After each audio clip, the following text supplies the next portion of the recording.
اگر تم نے اس کے اقبال کی بھی توہین کی تو میں پورے عرب کے اندر ناقوس نہیں بجنے دوں گا، کسی گرجے کو سلامت نہیں چھوڑوں گا۔ شاہ روم نے یقین دہانی کروائی ہم ایسا نہیں کریں گے، تب واپس آیا تھا۔ تو یزیدی تو یہ لوگ ہوں گے یار۔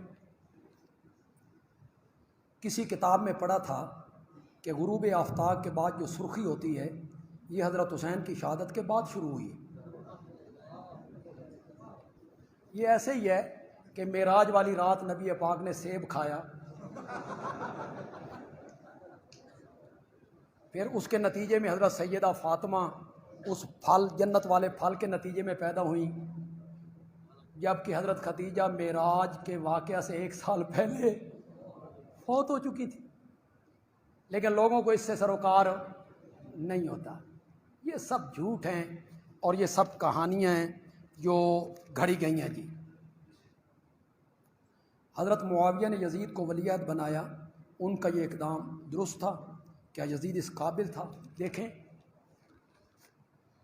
حضرت علی رضی اللہ تعالیٰ عنہ کے دور خلافت میں جو 4.5 سال پہ ہے، 1 انچ زمین بھی فتح نہیں۔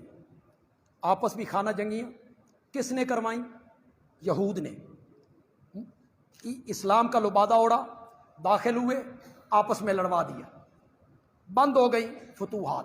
حضرت معاویہ آئے، صلح ہوئی حضرت حسن کے ساتھ، 22 سال حضرت معاویہ نے خلافت کی اور کابل تک پہنچ گئے، فتوحات کا سلسلہ شروع ہو گیا۔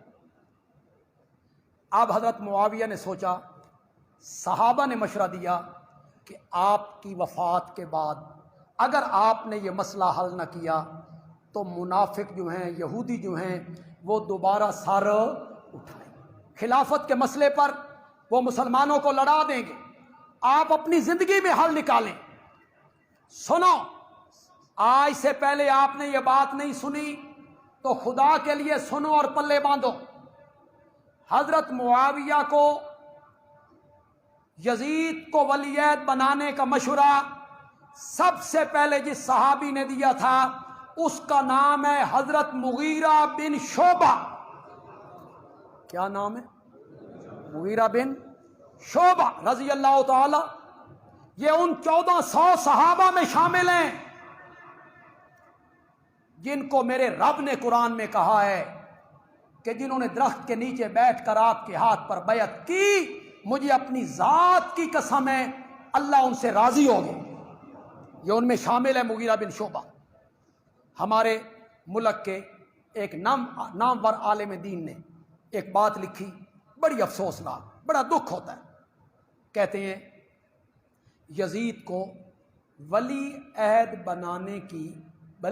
بنانے کا مشورہ ایک بزرگ نے، لفظ سنو، ایک بزرگ نے دوسرے بزرگ کو اپنے مفاد کے لیے دیا تھا۔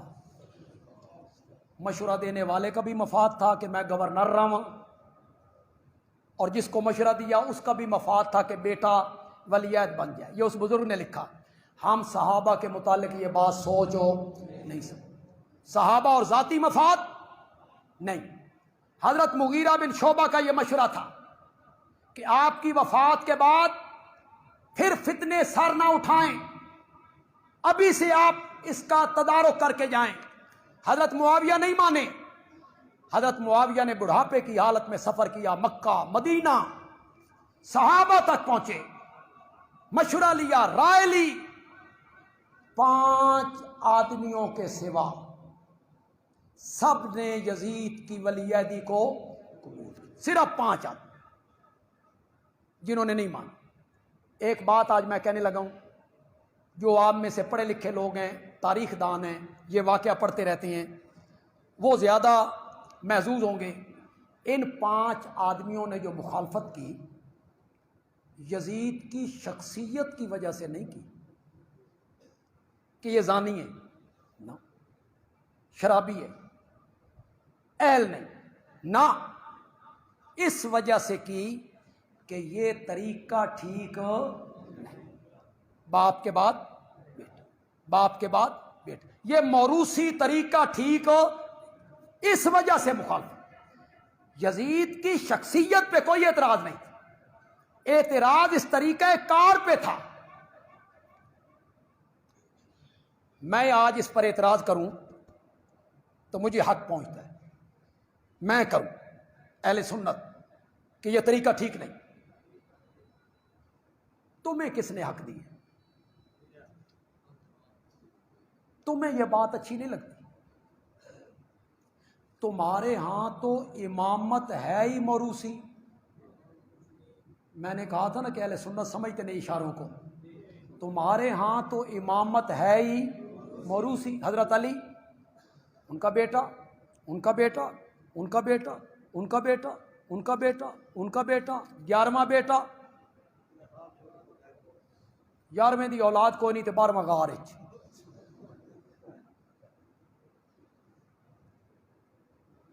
تمہیں کیا اعتراض کا حق پہنچتا ہے؟ تمہارے ہاں تو باپ کے بعد بیٹا، بیٹے کے بعد بیٹا، بیٹے کے بعد بیٹا، تمہارے ہاں تو ہے ہی موروثی۔ میں اعتراض کروں تو مجھے حق پہنچتا ہے، تمہیں حق نہیں پہنچتا کہ یہ موروثیت ہے۔ تمہارے ہاں تو ہے ہی موروثیت، ہمارے ہاں۔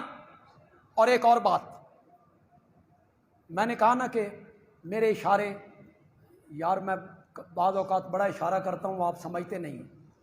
میں پاکستان کے پیروں کو، پیر گدیاں والے، گدی والے، مدرسوں کے محتمم، مسجدوں کے خطیب، میں انہیں کہنا چاہتا ہوں معاویہ نو دعاواں دیو تہاڈا راہ کھول گیا۔ پتہ نہیں سمجھو کہ نہیں سمجھو۔ یہ جتنی گدیاں ہیں، باپ کے بعد، بیٹے کے بعد، ان کا کوئی مرید گدی پہ نہیں آتا، چاہے جتنا بھی نیک ہو، بیٹا جتنا للائق ہو وہی آئے گا۔ مدرسے کا محتمم، اس کا بیٹا، اس کا بیٹا، مسجد کا خطیب، اس کا بیٹا۔ تو ساتھ معاویہ نو دعاواں دیو، تمہیں اعتراض کرنے کا کیا حق پہنچتا ہے؟ حضرت معاویہ نے بڑے تدبر سے کام لیا تھا۔ آنے والا جو اختلاف کا راستہ تھا، معاویہ نے اس راستے کو کیا کر دیا؟ بند کر دیا۔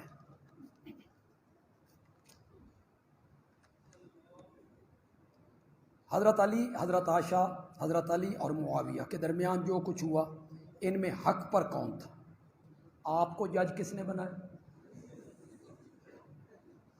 کس نے آپ کو جج بنایا ہے کہ آپ صحابہ کے درمیان اختلاف کا فیصلہ کرتے رہیں؟ کاش آج حضرت عمر زندہ ہوتے تو تم جو کہتے ہو نا فلاں حق پہ فلاں ناحق، فلاں حق پہ فلاں ناحق، وہ دروں سے تمہاری پیٹھ کھرچ کے رکھتے۔ تمہیں کیا حق پہنچتا ہے؟ پھر آگے سے کہیں گے جب دو آدمی آپس میں جھگڑتے ہیں، ایک تو حق پہ ہوتا ہے نا، ایک تو غلط ہوتا ہے، ایک صحیح ہوتا ہے، تبھی تو جھگڑا ہوتا ہے، تبھی تو لڑائی ہوتی ہے۔ میں نے کہا حضرت موسیٰ کوہ طور سے واپس آئے، پتہ نہیں سمجھو کہ نہیں سمجھو۔ حضرت موسیٰ کوہ طور سے واپس آئے، پیچھے قوم نے بچڑے کو الہ بنا لیا تھا، حضرت ہارون وہاں قائم مقام تھے حضرت موسیٰ کے۔ حضرت موسیٰ نے حضرت ہارون کے بال پکڑ لیے، ادھر سے داڑھی پکڑ لی۔ عمر میں حضرت ہارون 3 سال بڑے ہیں، کتنے؟ 3 سال بڑے، پھر ہیں بھی پیغمبر، یہ بھی پیغمبر، وہ بھی پیغمبر، یہ بھی نبی، وہ بھی نبی، ہے بھی بڑا بھائی، داڑھی بھی پکڑ لی، سر کے بال بھی پکڑ لیے، لگے کھینچنے۔ پوچھ سکتا ہوں ان میں صحیح کون تھا اور غلط کون تھا؟ جب دو آدمی آپس میں جھگڑتے ہیں تو ایک صحیح ہوتا ہے ایک غلط ہوتا ہے، یہ تیرا فارمولہ کہاں گیا؟ ان میں کون غلط تھا کون صحیح تھا؟ ہمیں کوئی حق نہیں پہنچتا کہ ہم فیصلہ کرتے رہیں کہ ان میں صحیح کون ہے اور ان میں غلط کون ہے۔ واقعہ کربلا کے بعد قافلہ کے باقی افراد کہاں گئے تھے؟ واقعہ کربلا کے بعد قافلہ کے تمام افراد دمشق گئے تھے۔ یہ سب کوفے والی باتیں ہیں، کہانیاں ہیں۔ یہ سارا قافلہ کہاں گیا تھا؟ دمشق، یزید کے دربار میں۔ یزید کی بیوی ام محمد جلاء العیون نے لکھا، ماتم کرتے ہوئے باہر نکل آئی، ماتم کرتے ہوئے باہر نکل آئی۔ یزید اٹھا، اس کے سر پہ چادر ڈالی، کہا اندر جاؤ حسین کا ماتم کرو۔ ابن زیاد نے جلدی کی ہے، میں حسین کے قتل پہ راضی نہیں تھا۔ یہ جلاء العیون نے لکھا، واللہ عالم بالصواب۔ لیکن میں آپ کو یہ بتانا چاہتا ہوں کہ یزید کی جو بیوی ہے اس کا نام ہے ام محمد۔ کیا نام ہے؟ ام محمد۔ یہ کس کی بیٹی ہے؟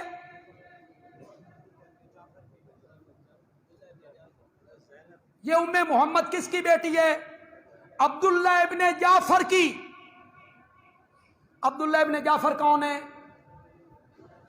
حضرت حسین کے چچا زاد بھائی۔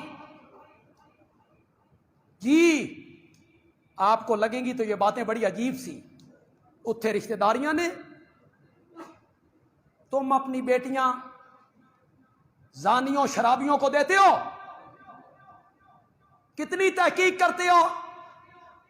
بیٹی کی شادی کرتے ہوئے عبداللہ ابن جعفر، جعفر طیار کا بیٹا، حضرت حسین کے چچا زاد بھائی بھی ہیں، بہنوئی بھی۔ حضرت زینب کی شادی کس کے ساتھ ہوئی تھی؟ عبداللہ ابن جعفر کے ساتھ۔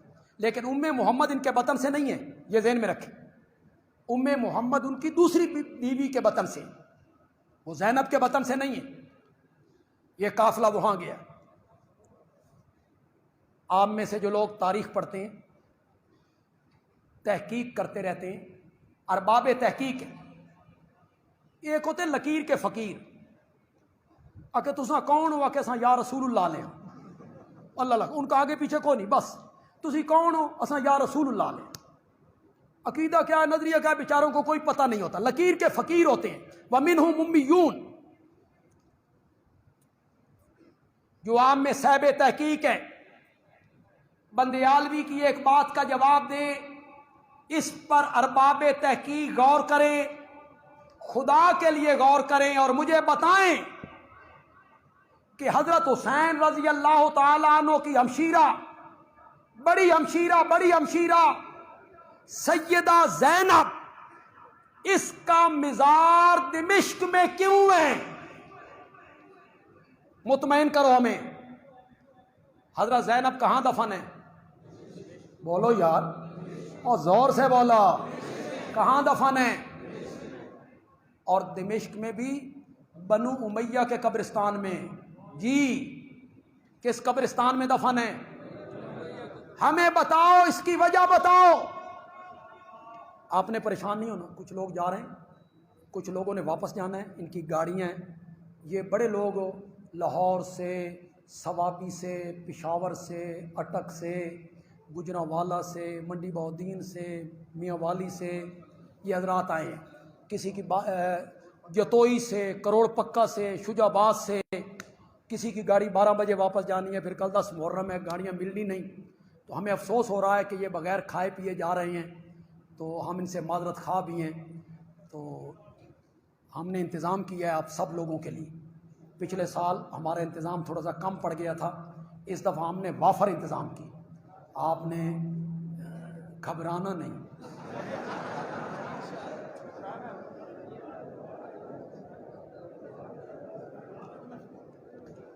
حضرت زینب کا مزار کہاں ہے جی؟ کس قبرستان میں؟ ہمیں مطمئن کرو۔ حضرت زینب مدینے کیوں نہیں گئی؟ دمشق میں کون رہتا تھا؟ کون رشتہ دار تھا ان کا؟ وہ اپنے ستیلے داماد کے پاس رہی، ساری زندگی انہوں نے گزاری اپنے ستیلے داماد کے پاس، جس کا نام کیا تھا؟ انہی کے پاس نہیں، انہی کے پاس انتقال ہوا، انہی کے قبرستان میں دفن ہوئی، دمشق میں ان کا مزار بنا، وہی وہ رہی۔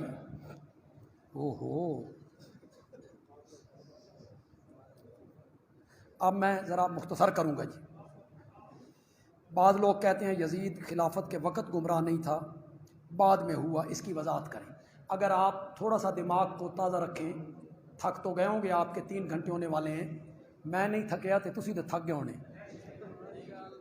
تو میری بات ذرا غور سے سننی آپ نے. اس وقت وہ گمراہ نہیں تھا، زانی نہیں تھا، شرابی نہیں تھا.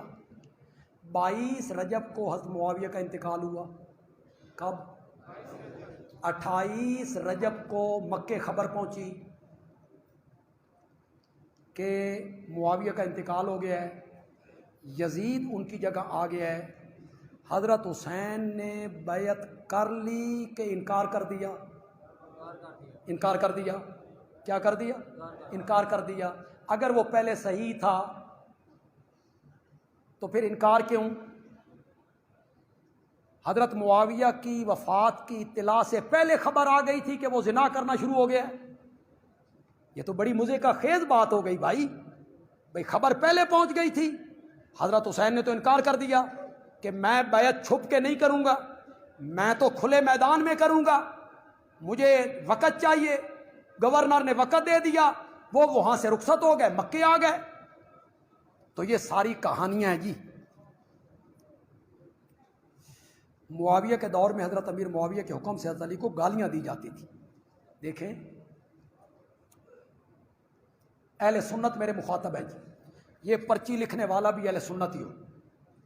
اب مجھے محمد علی مرزے کا پتہ نہیں کہ وہ سنی ہے یا شین ہے، وہ یہ باتیں کرتا رہتا ہے، وہ اس کو اچھالتا ہے، گالیاں دیتے. حضرت معاویہ گالیاں دیتے تھے. میں قرآن سے جواب دینا چاہتا ہوں، میں قرآن سے جواب دینا چاہتا ہوں. قرآن کہتا ہے وَكَرَّهَ إِلَيْكُمُ الْكُفْرَ وَالْفُسُوقَ وَالْعِصْيَانَ.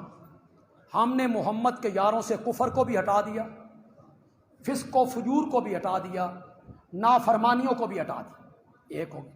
میرے نبی نے فرمایا مومن کو قتل کرنا کفر ہے اور مومن کو گالی دینا فسق ہے. مومن کو گالی دینا کیا ہے؟ زور سے بولو. مومن کو گالی دینا کیا ہے؟ فسق ہے. گالی دینے والا فاسق ہے. اور قرآن کہتا ہے کہ میرے نبی کے جو یار ہیں ہم نے ان سے فسق و فجور کو کیا کر دیا ہے؟ دور کر. وہ فاسق نہیں ہو سکتا. ایک بات آپ بتائیں، جن لوگوں نے یہ باتیں گھڑی ہیں نا، انہوں نے گھڑی ہیں صحابہ کو بدنام کرنے کے لیے.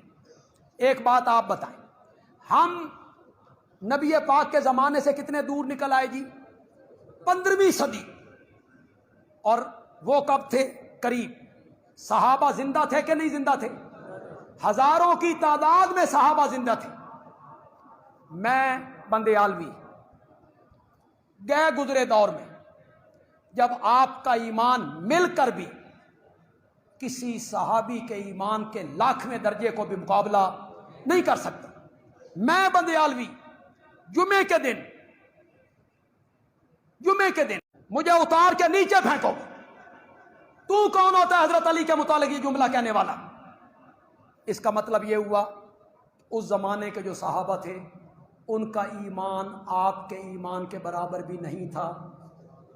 خطیب گالیاں نکالتا رہتا تھا اور وہ چپ کر کے گالیاں رویے پر، کسی کے رویے پر کیا کرنا؟ تنقید کر. یہ سب جھوٹی روایتیں ہیں.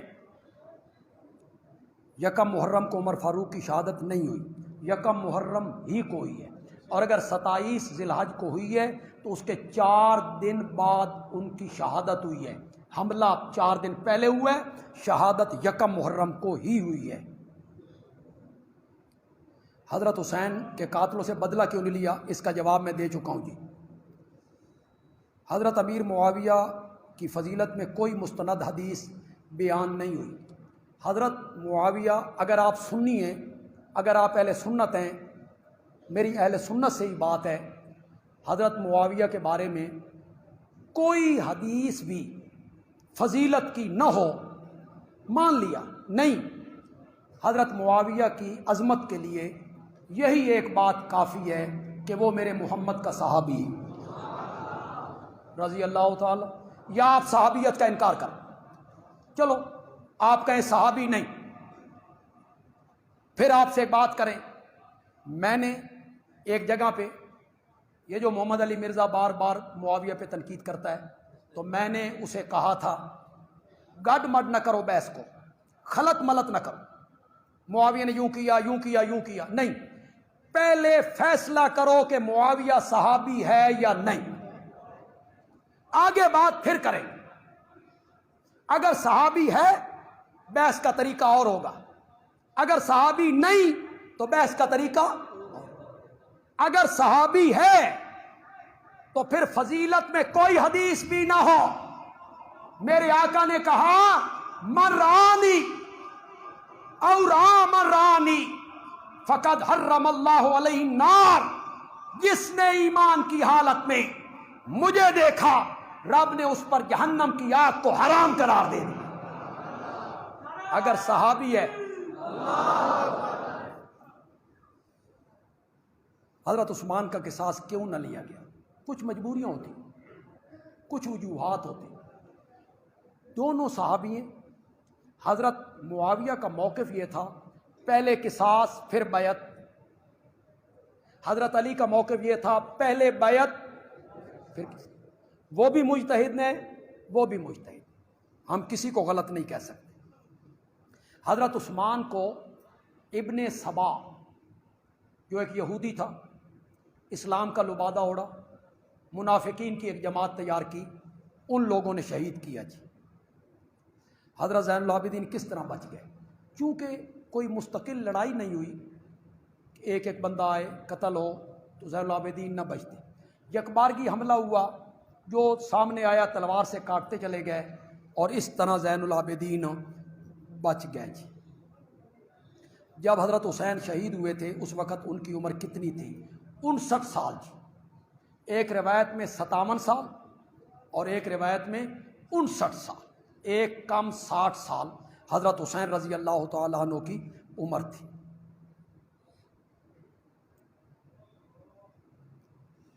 شہادت امام حسین آپ کس کے کھاتے میں ڈالتے ہیں؟ میں نے ڈال دی ہے جس کے کھاتے میں ڈال دی، اور میں نے حضرت حسین رضی اللہ تعالیٰ عنہ کے خاندان کے لوگوں کی وساطت سے ڈالی، میں نے نہیں ڈالی، انہوں نے ڈالی۔ واقعہ حرہ کی حقیقت کیا ہے؟ مدینے کے کچھ لوگوں نے بغاوت کی، بیعت توڑی، کسی صحابی نے ان کا ساتھ نہیں دیا، کسی صحابی، یزید نے اس بیعت، اس بغاوت کو کچلا اور ان لوگوں کو تہ تیک کیا۔ مسجد نبی میں گھوڑے باندھنا، ان کی لید کرنا، نمازوں کا بند ہو جانا، اور 1000 عورتوں کا حاملہ ہونا، فوجیوں کا زنا کرنا، یہ سب کہانیاں ہیں، مورخین نے گھڑی، لوط ابن یاجا نے گھڑی، ان لوگوں نے یہ ساری کہانیاں گھڑ کے ہماری کتابوں میں درج کر دی۔ 1000 عورتیں ان کے ساتھ زنا کیا گیا اور 1000 حرامی بچے پیدا ہوئے۔ مزے کی بات یہ ہے کہ یہ جو راوی ہے یہ ساتھ ساتھ گنتا بھی تھا، 1 2 3 4 5 6 999 بھی نہیں اور 1001 بھی نہیں، پوری کتنی، اور سب ہی حاملہ ہوئی اور سب کے بچے بھی پیدا ہوئے۔ اسی سے سمجھ لو کہ اس روایت کا کیا حال ہے۔ میں اب پھر کہنا چاہتا ہوں، مسجد نبوی تو بڑی عظیم مسجد ہے، میرے نبی کے نام پر بہت عظیم ہے۔ یہ مسجد معاویہ ہے یا کوئی بریلویوں کی مسجد ہو، چھوڑ دیں اس کو، بریلویوں کی مسجد ہو، اہل حدیثوں کی مسجد ہو، دیوبندیوں کی مسجد ہو، اگر آج وقت کا حکمران معاویہ مسجد میں گھوڑے باندھ دے اور گھوڑے یہاں لید کرنے لگیں، تسی تو میرے خیال چپ کر کے گھر بہ جاؤ گے، بیٹھ جاؤ گے، کیا کرو گے؟ نہیں نکلو گے باہر، مسجد کے تقدس کے لیے باہر نہیں نکلو گے۔ اس زمانے کے لوگ اتنے بے غیرت ہو گئے تھے، صحابہ کا دور تھا یار کہ وہ گھوڑے باندھ رہا ہے، وہ لید کر رہے ہیں، اور یہ سارے اپنے اپنے گھروں میں بیٹھے ہوئے ہیں۔ فلاں مولانا کے بیان کی وجہ سے کافی لوگ دوسرے عقیدے میں جا رہے ہیں، روشنی ڈالیں۔ انہوں نے کہا ہے حضرت حسین پر رونا سنت ہے، جس کا میں مولا اس کا علی مولا۔ کچھ لوگ مرفوع قلم ہوتے ہیں، ان سے رب بھی قلم اٹھا لیتا ہے، بیچارے لگے رہے۔ اب حضرت نے کہا کہ غم حسین میں رونا سنت رسول ہے۔ بمبئی میں ایک امام باڑے کے دروازے پر مولانا کی تصویر لگا کے نیچے مولانا کا مقولہ انہوں نے لکھ دیا کہ دیکھیں اہل سنت کے عالم ہیں اور وہ بھی کہہ رہے ہیں کہ غم حسین میں رونا سنت رسول ہے، سنت رسول، انا للہ و انا الیہ۔ اور کون تھا؟ کہتے ہیں یزید کا بیٹا تھا۔ نہیں بھائی، یہ بعض لوگ کہتے ہیں بھی صحیح ہو گیا تھا، پھر حضرت حسین کی طرف سے لڑا، واللہ عالم بالصواب۔ اہل بیت میں کون کون شامل ہیں؟ کیا مباہلہ میں نبی کس کس کو ساتھ لے کر گئے تھے؟ مباہلہ ہوا ہی نہیں، بیر میدان میں گئے ہی نہیں، جاتے تو کسی کو لے جاتے نا، مباہلہ ہوا ہی نہیں، نہ آپ میدان میں گئے۔ اہل بیت کا سب سے پہلا اطلاق جو ہے وہ میرے نبی کی ازواج پر ہوتا، بیویاں، قرآن اس پر گواہ ہے۔ پھر بیٹیاں بھی اہل بیت میں، پھر داماد بھی اہل بیت میں، پھر نواسے نواسیاں بھی اہل، انکار نہیں ہے یہ، لیکن سب سے پہلا اطلاق اہل بیت کا وہ کس پر ہوتا ہے؟ نبی کی بیویوں پر۔ یہ جو آپ سے کوئی پوچھتا ہے گھر والوں کا کی حال ہے، گھر والے، کیا میں اس سے وہ بیٹی مراد ہوتی ہے جو شادی کر دیا آپ نے جس بیٹی کی، بلکہ گھر والے مراد ہوتے ہیں۔ تو داماد بھی اہل بیت میں ہیں، بیٹیاں بھی اہل بیت میں ہیں، نواسے بھی اہل بیت میں شامل ہیں، لیکن سب سے پہلا اہل بیت کا اطلاق جو ہے وہ میرے نبی کی۔ فائر گیٹ پر ریکارڈ آپ کروا سکتے ہیں، فائر گیٹ پر انتظام موجود ہے جی۔ اثنا عشری اور شش اماموں میں کیا فرق ہے؟ جو حضرت جعفر صادق تھے، انہوں نے پہلے خلافت اپنے ایک بیٹے اسماعیل کو دی اور پھر ان سے لے کر اپنے دوسرے بیٹے کو دے دی، اسماعیل بھی اس پر قائم رہا، تو وہاں سے شش امامی نکلے جنہیں آپ اسماعیلی کہتے ہیں۔ آج جن کا نام کیا ہے؟ اسماعیلی فرقہ جسے آپ کہتے ہیں، یہ شش امامی ہیں، اور یہ جو اہل تشیع ہیں یہ اثنا عشریہ ہیں، یعنی 12 اماموں کے قائل ہیں جی۔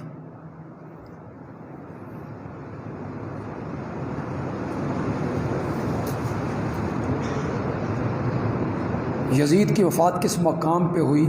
یزید کی انتقال طبی بیماری کی وجہ سے ہوا، کوئی ایسی صورت میں نہیں ہوا جس کو آپ غلط رنگ دے سکیں جی۔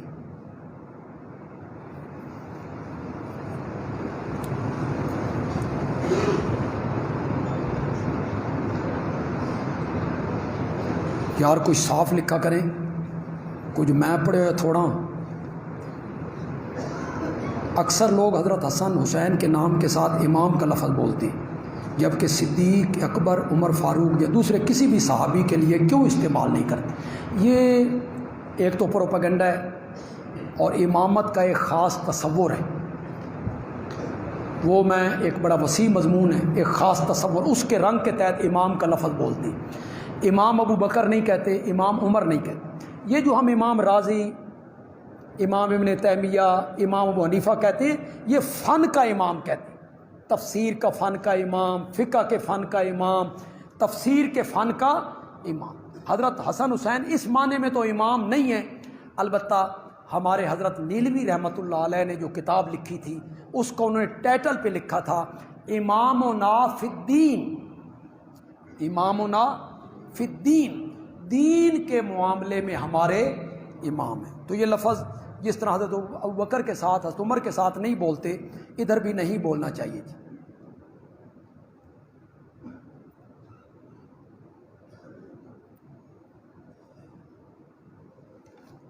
بس کریں،